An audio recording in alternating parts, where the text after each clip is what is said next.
எல்லாருக்கும் வணக்கம். 5 நிமிஷம் அறிவியலுக்கு உங்களை மறுபடியும் வரவேற்கிறேன். இன்னைக்கு நம்ம மன அமைதிக்கான ஒரு சூப்பர் சீக்ரெட் வெப்பன் பத்தி தாங்க பார்க்க போறோம். ரெடியா? நம்மளோட சந்தோஷம் நம்ம கையிலே இல்லாம எங்கேயோ வெளியே இருக்கிற மாதிரி நீங்க ஃபீல் பண்ணிருக்கீங்களா?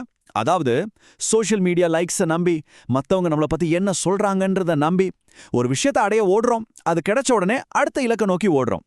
இந்த ரேஸ்ல நம்மளோட நிம்மதியே தொலைஞ்சு போற மாதிரி இருக்குல்ல? நம்புறதுக்கு கொஞ்சம் கஷ்டமா தான் இருக்கும்.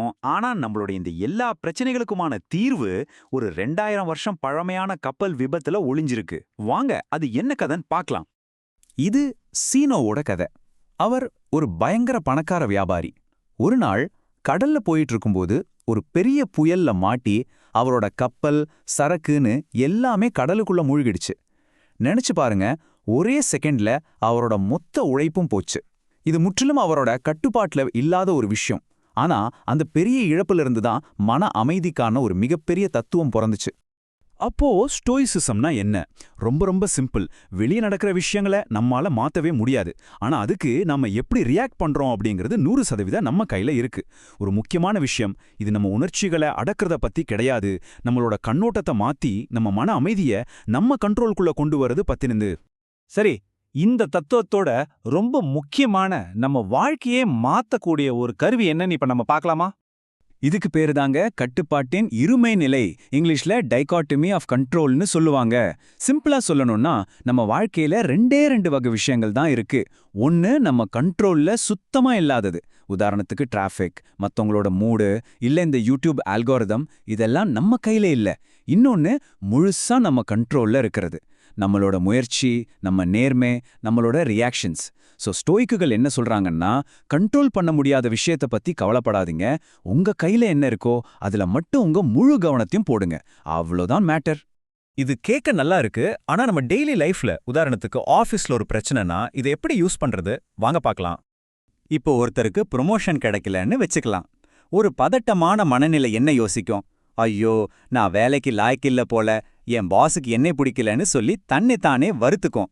ஆனா ஒரு ஸ்டோயிக் மனநிலை எப்படி யோசிக்கும்? சரி, இறுதி முடிவு என் கண்ட்ரோல்ல இல்ல, ஆனா என் வேலையோட குவாலிட்டியும் என்னோட முயற்சியும் என் கண்ட்ரோல்ல இருக்கு. நான் தொடர்ந்து என்னோட பெஸ்ட்டை கொடுப்பேன். பாத்தீங்களா கவனம் எப்படி ரிசல்ட்ல இருந்து நம்ம செயலுக்கு மாறுதுன்னு? இதுதான் இந்த மனமாற்றத்தோட பவர். ஓகே, இப்போ இந்த தத்துவத்தை எப்படி நம்ம மனசுக்கு ஒரு ஒர்க் அவுட் மாதிரி பயன்படுத்தி நம்ம மென்டல் ஸ்ட்ரெங்த்தை கூட்டுறதுன்னு சில பயிற்சிகளா பார்க்கலாம். இந்த முழு தத்துவமும் 4 சூப்பரான தூண்கள் மேல தான் நிக்குது. 1, ஞானம். எது நம்ம கண்ட்ரோல், எது நம்ம கண்ட்ரோல் இல்லைன்னு பிரிச்சு பார்க்கறது. 2, நீதி. நம்ம எல்லாரும் ஒன்று தான், அதனால மற்றவங்களுக்கு நல்லது செய்யறது. 3, தைரியம். கஷ்டம் வரும்போது துவண்டு போகாம ஃபேஸ் பண்றது. 4, நிதானம். தேவையில்லாததெல்லாம் ஒதுக்கிட்டு முக்கியமான விஷயங்கள்ல மட்டும் கவனம் செலுத்துறது. இந்த 4 நம்மள கரெக்டா வழி நடத்தும். நமக்கு ஒரு விஷயம் நடக்கும்போது டக்குன்னு கோவப்படுறதுக்கு பதிலா ஒரு செகண்ட் நிறுத்தி யோசிச்சா போதும், நம்ம ரியாக்ஷனை நம்மால செலக்ட் பண்ண முடியும். அந்த பவர் நம்ம கையில தான் இருக்கு. அந்த ஒரு செகண்ட் பாஸ் தான் நம்மளோட சூப்பர் பவர். ஸ்டோய்க்குகள் ஒரு கூலான பயிற்சியை நமக்கு சொல்றாங்க. அதுக்கு பேரு தன்னிச்சையான அசௌகரியம். அதாவது வேணும்னே ஒரு நாள் கம்ஃபர்ட்டா இல்லாம தரையில தூங்குறது, இல்ல ஒரு கோல்டு ஷவர் எடுக்கிறது. எதுக்குது? நம்மகிட்ட இருக்கிற வசதிகளோட அருமையை புரிஞ்சுக்கிறதுக்கும், சின்ன சின்ன கஷ்டங்களால நம்ம மன அமைதி ஒன்றும் ஆகாதுங்கிற நம்பிக்கையை வளர்த்துக்கிறதுக்கும் தான். இந்த தத்துவம் ஏதோ தியரி மட்டும் இல்லைங்க. இது ஒரு மனுஷனோட வாழ்க்கைய, ஏன் ஒரு தேசத்தோட வரலாற்றையே மாத்துற அளவுக்கு சக்தி வாய்ந்தது. அதுக்கு ஒரு பவர்ஃபுல்லான உதாரணத்தை இப்ப பார்க்கலாம். 27. இது வெறும் ஒரு நம்பர் இல்ல. நெல்சன் மண்டேலா தன் வாழ்க்கையோட 27 வருஷத்தை ஜெயில்ல கழிச்சாரு.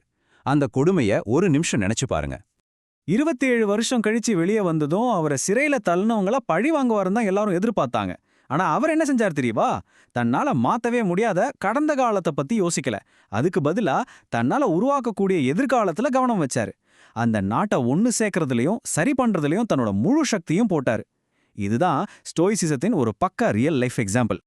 ஆக இதிலிருந்து நாம கத்துக்க வேண்டிய முக்கியமான பாடம் என்னன்னா, உண்மையான மன அமைதி நமக்கு வேணுங்கிறதெல்லாம் கிடைக்கிறதுல இல்ல, நம்ம கட்டுப்பாட்டுல இருக்கிற நம்ம எண்ணங்களையும் செயல்களையும் மாஸ்டர் பண்றதுல தான் இருக்கு.